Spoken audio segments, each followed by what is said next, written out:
Welcome to Toyota Time with Timmy the Toolman and Sean. Today is a very special day, and what makes it special is I am gonna fly the American flag on my property in Bend, Oregon.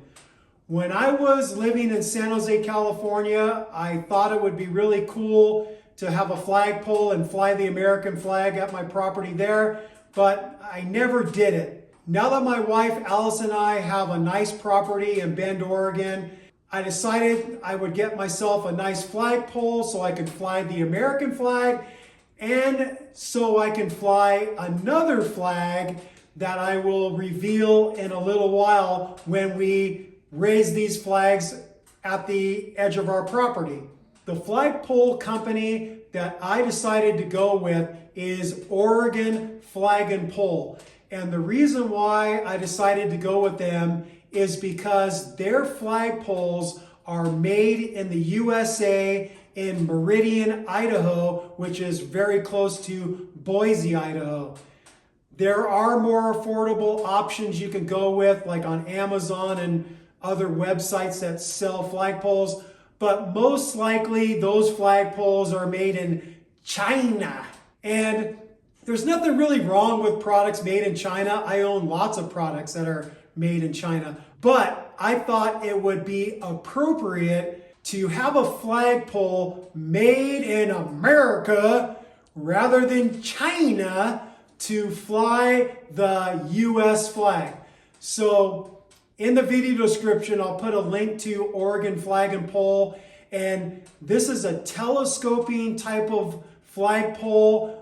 You don't need a halyard. It's made out of a quality aluminum and it has a lifetime warranty to it. So I'm pretty happy with my choice in flagpoles. Now, when it comes to the second flag I'm going to be flying on the flagpole, this whole thing started when I was on a mountain biking trip in Oak Ridge, Oregon. I was mountain biking with my buddy Dave Humphreys, who I've nicknamed the Old Codger because he's older than me. I call him the Codger. And so I was with my wife Allison and my buddy Dave, and we were coming back from a bike ride that we just did. And I stopped to let this little kid on his bicycle cross the street. And the little kid gave me a salute. And that's where the whole inside joke kind of started, that the little kid was giving a salute to the mayor. And so then it went on from I'm the mayor of my own town, and that town name is Timmy Town. So the second flag is going to be a flag for my own town, Timmy Town. Now in Timmy Town, I'm not only the mayor, I'm the police chief, I'm the fire chief, I'm the bartender, I'm the pit master, I'm basically everything. So what I say goes in Timmy Town. There will be many proclamations that I will make from my throne because I'm the king of Timmy Town. And so I think a lot of you probably have a good idea of what I stand for as a person, the way I lean when it comes to issues with the country and that sort of thing. So I'm looking forward to reading your comments on this video of what kind of rules would be in place in Timmy Town, what kind of people that would be allowed in Timmy Town, and what kind of people that would be excluded from Timmy Town. So I think it will be pretty fun to read all your comments. So please comment and contribute to the conversation.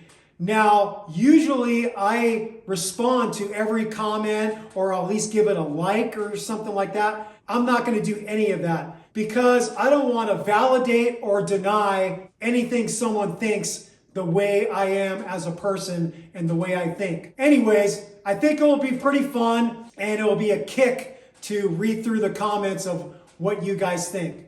So without further ado, my wife Allison and I are going to go out to the flagpole at the edge of our property, and we are going to raise the American flag and the flag for Timmy Town, and I'm going to sing the national anthem because in Timmy Town That's what I get to do. I get to sing the national anthem. I'm not going to pawn it off to somebody else. So let's get out to the flagpole.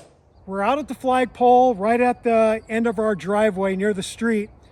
And to get this installed, the instructions from the flagpole company said to dig a 14-inch wide and 2-foot deep hole and pour concrete to capture a plastic sleeve that the flagpole goes into.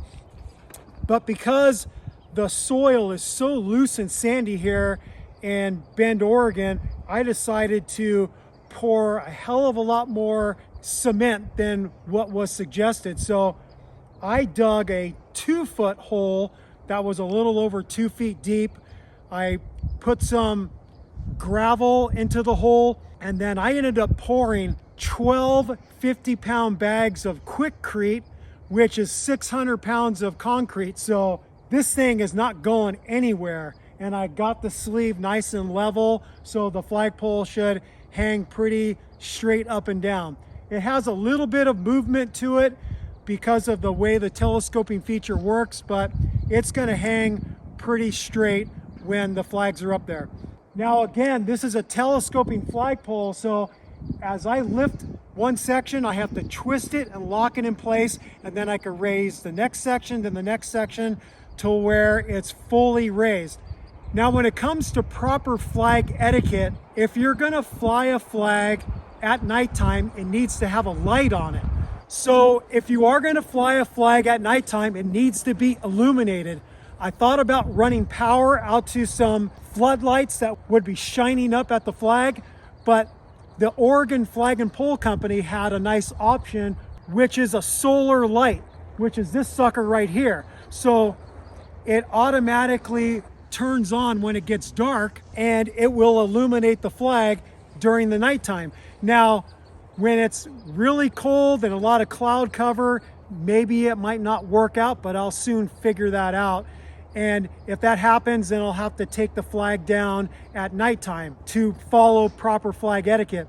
Another thing about proper flag etiquette is you should take the flag down in inclement weather. So if it's raining really hard or it's really windy, technically you should lower the flag and take it down and then put it back up when the weather's better. So without further ado, let's get the flag raising ceremony started.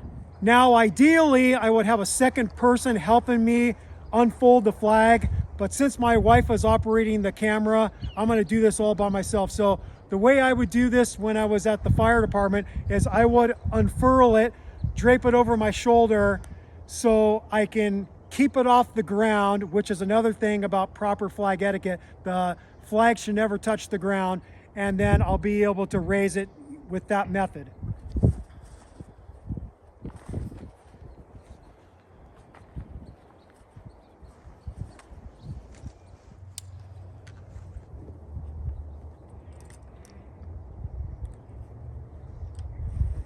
Now with this flagpole, I am gonna have to get the Timmy Town flag started too, because both of the carabiners are attached to this top clip. So once I raise it up to a certain height, I won't be able to reach it. So I need to get that flag started too.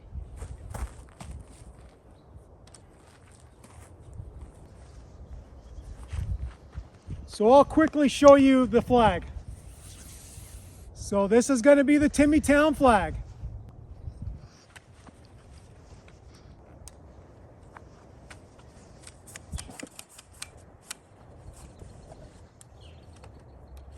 So the first section is locked in. Now I'm gonna make the second clip for the Timmy Town flag. And now I'll raise the second section. Okay, the second section is locked in. Now I'll raise the final section.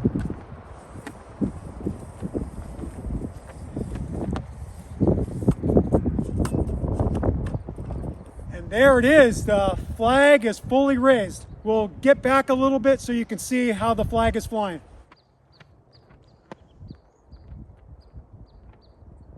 Now the moment I know you all been waiting for is hearing me sing the national anthem. Here we go. Oh, say, can you see by the dawn's early light what so proudly we hailed at the twilight's last gleaming, whose broad stripes and bright stars through the perilous fight, oh, the ramparts we watched were so gallantly streaming, and the rockets' red glare, their bombs bursting in air, gave proof through the night that our flag was still there. Oh, say does that star-spangled banner yet wave for the land